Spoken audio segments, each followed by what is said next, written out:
ऐसा क्यों है? और वो रीडिंग वाले से मैंने पूछी कि 70 और 7 है, तो मेरा कहाँ है? फिर मेरे को बताओ पहले। वो 200 रीडिंग उसमें लिख दी है, तो हम पागल है। जरूरी नहीं कि हर हीरा हो हीरे जैसा खरा, लेकिन तनिष्क का हर हीरा है 100% नेचुरल और गुणवत्ता व विश्वास दोनों पर खरा। पाइए डायमंड ज्वेलरी की वैल्यू पर 20% तक off. Visit Tanishq showroom, India motor circle, Ajmer. बिजली का बिल है ना, बोल रहे थे कि कम होएगा। मैं अगली बार आके गई, कम करा के गई, फिर भी मेरा 800 रुपये बिल आया। ऐसा क्यों है? और वो रीडिंग वाले से मैंने पूछी कि 70 और 7 है, तो मेरा कहाँ है? फिर मेरे को बताओ पहले। वो 200 रीडिंग उसमें लिख दी है, तो हम पागल है। फिर हमको पागल बना रखा है सर।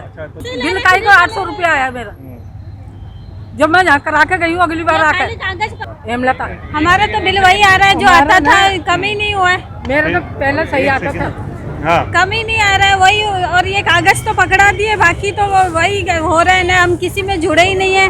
मैं तो पावर हाउस भी गई थी, वहाँ पे भी कुछ वहाँ बोले यहाँ जोड़ा ही नहीं है, आप वहाँ जाओ नगर निगम में। अब यहाँ आए, अब देखो फिर से लाइन में लगवाया भैया को। कितने बजे से आए हो यहाँ पर? यहाँ 2:30 बजे से आए।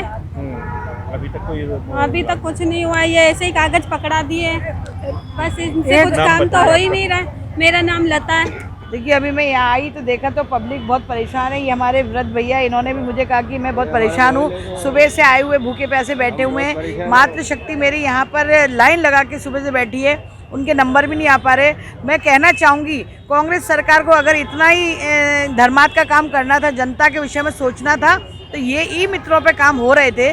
जिनके भी उज्ज्वला में गैस आनी थी या पेंशन आनी थी या किसी प्रकार का आधार का कोई काम होना था, तो वैसे भी ई मित्र अपने वाजिब दाम लेके ई मित्रों पे पाबंदी लगा देते कि गवर्नमेंट की जो रेट है उस रेट पे आप जनता का काम करें, तो वही अच्छा था। आज जनता अपने घर से उठकर और यहाँ तक आ रही है, नगर निगम तक अपना काम छोड़ के। सुबह से बहनें मेरी बैठी हैं, परेशान हो रही हैं। तो कम से कम कांग्रेस को अगर इतना ही जनता का भला सोचना था, तो ये कैंप ऐसे न लगा के ई मित्रों को ही काम दे देते, ताकि पब्लिक वहीं से निकलकर अपने वार्ड स्तर पर हर जगह आजकल ई मित्र है, वहाँ पर उनका काम हो जाता, उनका समय भी बचता, उनका कार्य भी होता और वो खुश होकर भी जाते।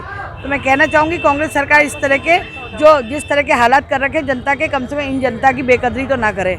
मकान का किस तरह से वो है जो मकान का, मैं कई लोगों को गुमराह हो रहे हैं लोग बाग और महिलाएं मेरी जो कह रही हैं। कल मेरे से किसी बहन ने पूछा था कि हमको वहाँ वैशाली नगर बुलाया जा रहा है, वहाँ कोई मकान के फॉर्म भरे जा रहे हैं। तो मैं ये दिखाना चाहूँगी आपको, ये राजस्थान बेघर उत्थान पुनर्वास नीति 2022 के अंतर्गत बेघर व्यक्तियों को जो सर्वे फॉर्म है, ये सिर्फ सर्वे करा जा रहा है, ना कि आपको कोई मकान दिए जा रहे हैं। अभी चुनाव सर पर आ रहे हैं, आचार संहिता लगने वाली है, ना तो अभी कोई मकान मिल रहे हैं, ना किसी प्रकार का कोई ऐसा फ़ायदा हो रहा है। तो आप बहनों से एक निवेदन है कि आप लोग कोई भी इधर धक्के ना खाएं, कृपया करके पहले सोचे समझे कि जो फॉर्म भर रहा है वो कौन व्यक्ति है, क्या उस पर गवर्नमेंट की कोई सील है या किसी प्रकार का कोई फार्म है, ऐसा कुछ देखे तो ही जाएँ।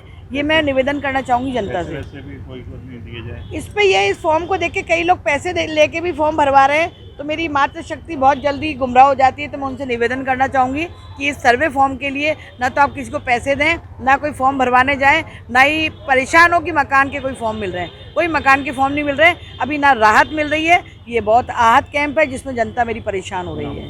भारती श्रीवास्तव, वार्ड नंबर 16 से पार्षद हूँ, महिला मोर्चा शहर जिला अध्यक्ष।